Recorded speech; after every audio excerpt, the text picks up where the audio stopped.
Bom, em primeiro lugar, gostaria de agradecer o convite de participar deste Congresso de Literatura Católica, dizer que para mim é uma satisfação, uma honra, sobretudo pelo carinho que tenho por essa escola, por ter de alguma maneira participado na sua fundação lá atrás, né? E também muito me honra a oportunidade de falar sobre um autor que me é muito caro, um autor que tem, digamos assim, uma importância extraordinária na minha formação e que, de alguma maneira, se apresenta como um autor cuja obra é absolutamente iluminadora para a civilização, né?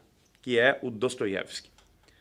O nome dele em russo é Dostoiévski, mas eu vou me permitir falar Dostoiévski para não parecer um tanto, digamos assim, excessivo com fonemas e pronúncias, etc., né?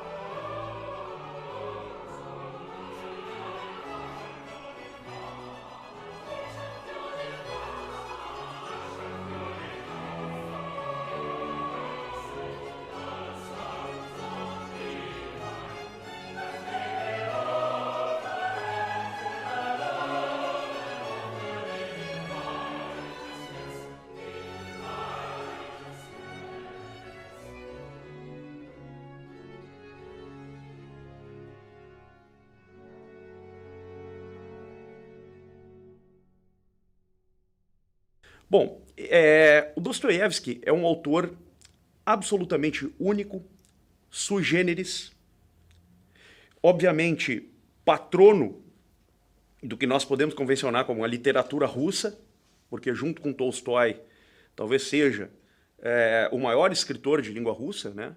De língua eslava, talvez, e um sujeito que pode ser visto aqui como um mediador entre um cristianismo ortodoxo e uma Rússia que estava ali, ao tempo do Dostoiévski, num preparo rumo, digamos assim, ao socialismo, rumo ao século XX. Né? É claro que um autor como esse, complexo como apresenta uma variedade de nuances, tá? Uma variedade de pontos de vista que nos permitem analisar a obra dele segundo certas categorias específicas. Nós poderíamos, assim, a título de exemplo, fazer uma análise sobre a estética verbal no Dostoiévski, como o Bakhtin fez, por exemplo, né? Nós faríamos uma análise, digamos assim, das estruturas narrativas da obra do Dostoiévski. Nós também poderíamos fazer uma análise de cunho sociopolítico, né? Ou sociológico político, a partir de alguns dos contos e algumas das obras do Dostoiévski, justamente tentando verificar ali o que há de uma crítica, digamos assim, ao socialismo como um todo e uma crítica, ao mesmo tempo, ao cristianismo romano, católico romano, né? O Dostoiévski é um autor muito influenciado pela tradição ortodoxa, pelo cristianismo ortodoxo, né? É um autor que está mergulhado nessa tradição e o fato mesmo de que está mergulhado nesta tradição faz com que, obviamente, a sua obra apresente um fundo narrativo em sintonia com a forma através da qual essa tradição, a tradição ortodoxa, atravessou os séculos, né? E formou, ao mesmo tempo, digamos, uma tradição baseada numa pesquisa racional e numa pesquisa teológica simultaneamente. Tá? Ou seja, nós percebemos na obra do Dostoiévski essa fortíssima influência de um cristianismo ortodoxo. Tá? Ainda que, no fundo, toda a obra do Dostoiévski ela contenha uma verve, uma característica muito especial. Tá? Uma característica, digamos assim, que é única dentre todos os grandes escritores russos, né? Que é essa tentativa de mergulhar densa e profundamente nos mistérios constitutivos da consciência humana e tentar analisar como esses mistérios eles acabam permitindo uma anamnesis, um mergulho profundo para dentro de si mesmo, né? Quer dizer, as personagens que se apresentam na narrativa, nas narrativas dos contos e das obras maiores do Dostoiévski apresentam justamente esse horizonte de tensões, né? Quer dizer, a consciência ela de alguma maneira apresentada ao leitor não pelo que ela contenha de manifestação pública apenas, né?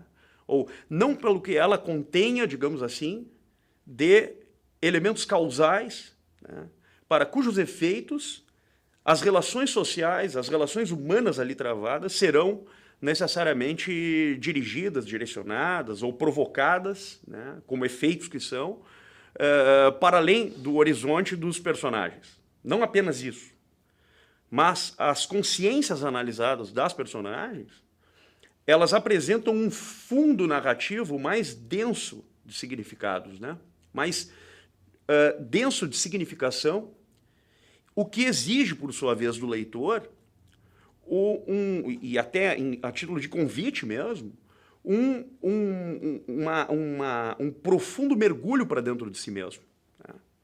Como se o leitor fosse a todo momento questionado no seu interior e convidado a sondar partes da sua existência, da sua condição, que ele talvez não tivesse feito antes, ou que talvez, né, ele, mesmo tendo feito,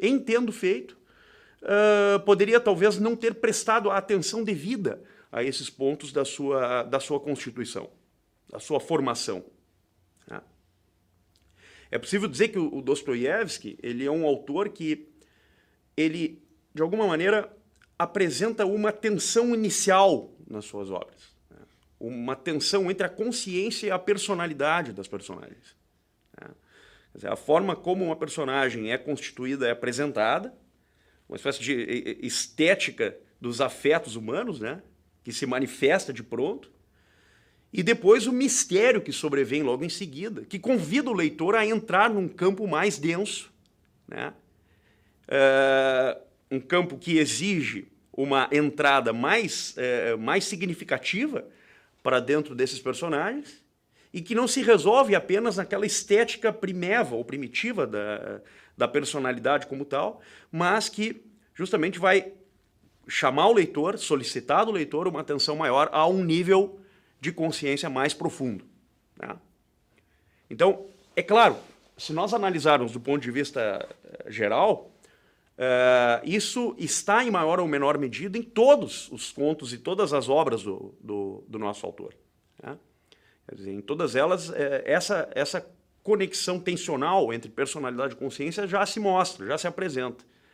Agora, claro, como nós havíamos falado antes, o Dostoiévski permite uma variedade de pontos de partida, né?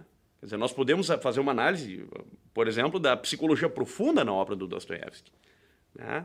Tentando analisar como se discriminam as pulsões humanas e como essas pulsões elas se temperam nos relacionamentos e como esses relacionamentos, por sua vez, serão inteligidos não apenas pelo nível de contradições e de oposições e contrastes que esses relacionamentos apresentam, mas, mais profundamente, como esses relacionamentos eles vão apresentando ao leitor um itinerário profundo desses níveis mais escalares de consciência, né?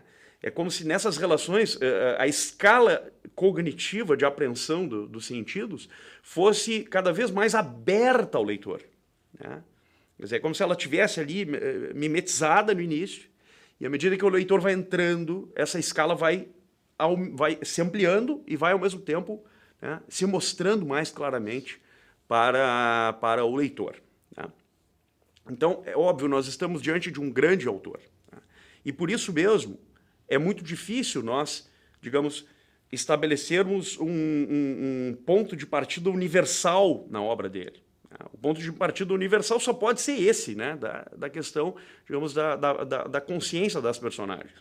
E qualquer outro seria temerário, porque nós teríamos que entrar especificamente numa ou noutra obra justamente para ver como se determinam isso, né? Mas algumas questões me parecem bastante universais na obra do Dostoiévski, né?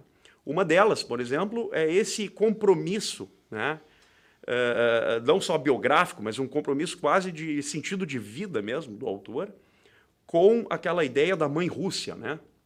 Da pátria-mãe que se expande, uma visão até escatológica da Rússia, né? Como se a Rússia fosse agora a ressurreição romana, ou a Roma ressurgida, que vai levar os povos da humanidade para a salvação, né? Quer dizer, a Rússia apareceria aqui como a civilização que receberia o encargo dos céus para levar aos outros povos justamente a palavra da salvação.